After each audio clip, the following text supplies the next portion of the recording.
আমার অনেক দিনের ইচ্ছে ছিল আমার ছোট্ট এই অগোছালো সংসারে সুন্দর সুন্দর ফল ফুলের বাগান তৈরি করব।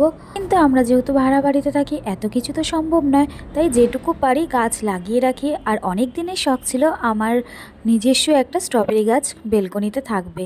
তো এতদিন পরে সেই স্বপ্নটা বা আশাটা পূরণ হলো। আর দেখো, আজকে সকালের ব্রেকফাস্টে পাওভাজি, তাও আবার বরের হাতের। তো খাওয়া দাওয়া করে কিছুটা সময় হাতে ছিল, তাই ভাবলাম কড়াইশুঁটিগুলোকে ছাড়িয়ে রাখি।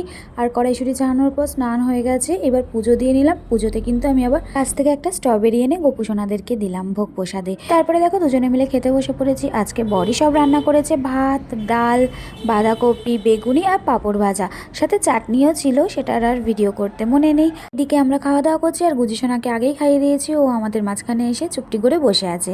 তারপরে খাওয়া দাওয়া করে গুজিসোনাকে নিয়ে চলে এলাম ছাদে।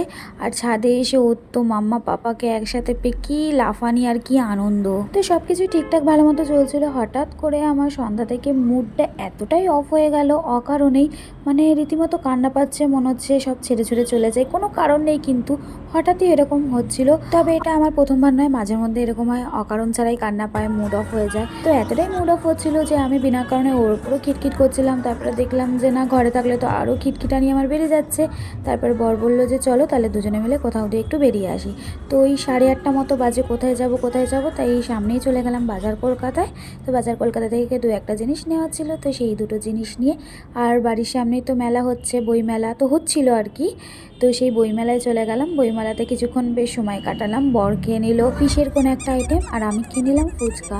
তো ফুচকা খাওয়ার পর একটু চা খাওয়ার ইচ্ছা ছিল, কিন্তু তবে আর চা খাইনি। তারপরে গোপুসোনাথের জন্য একটু জিলাপি নিয়ে আর একটু মিষ্টির দোকানে যাওয়ার ছিল, দই কিনবো বলে। তো সেখান থেকে দই আর ঘি নিয়ে পাশের দোকান থেকে ওই পাওভাজির ব্রেড নিয়ে চলে এসেছি বাড়ি। আর বাড়ি এসে বর করে নিল চিকেনটাকে ভালো করে ম্যারিনেট করিয়ে নেওয়ার পরে আর কি ফ্রিজে ঢুকিয়ে রাখবে, পরের দিন রান্না হবে। আর আমি বসে বসে দেখছি লাফটা শেপ, যেহেতু মন মেজাজ খুব একটা ভালো নেই, তাই আমি আর রান্নার দিকে যাইনি, বরই সব সামলে নিয়েছে।